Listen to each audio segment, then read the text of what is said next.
So now we are in our part 2 module of Strut framework, which is features of Java.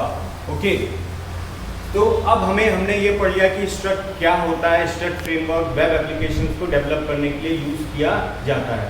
अब हम ये समझते हैं कि इस फ्रेमवर्क की क्या एडवांटेजेस हैं, क्या फीचर्स हैं जिसके लिए हम इस स्ट्रट फ्रेमवर्क को ही यूज करते हैं या यूज करना चाहिए। Okay, so in this part 2 module we will discuss about strut framework features, in which first strut feature is configurable MVC component. That means यहाँ पर हमारे पास दो कंपोनेंट है, view component and action component, जिसकी information हमारी कहाँ पर define होती है, struts.xml फाइल के अंदर, और हम ऑल्टर कर सकते हैं अपनी इंफॉर्मेशन को, जो कि व्यू कंपोनेंट की है या एक्शन कंपोनेंट की है, उनको हम ऑल्टर कर सकते हैं struts.xml फाइल के थ्रू।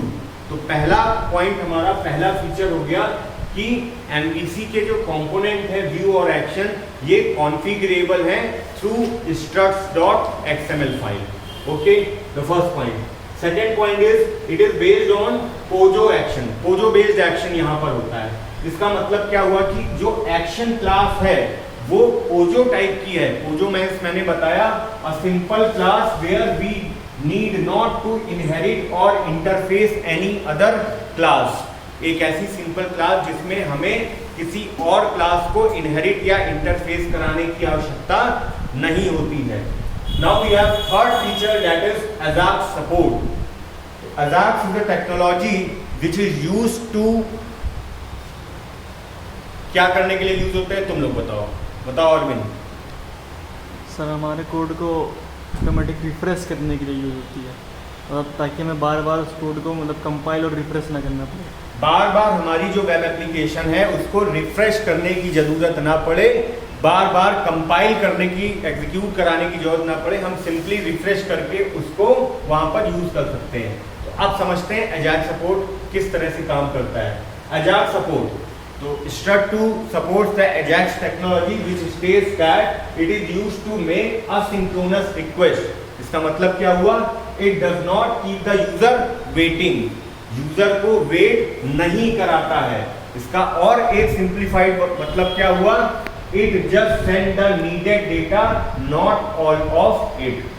अब इसका बैक एंड प्रोसेस समझ में आया कि यहाँ पर जो हम बार बार रिफ्रेश या रिकम्पाइल या री एग्जीक्यूट कराना होता है, वो यहाँ पर क्यों काम ऐसे हम कर सकते हैं कि यहाँ पर जो नीडेड डेटा है उतना ही सेंड किया जाता है, पूरा का पूरा नहीं, और इसकी मदद से हम अपने पेज को रिफ्रेश करा सकते हैं जितनी हमें जरूरत जब है।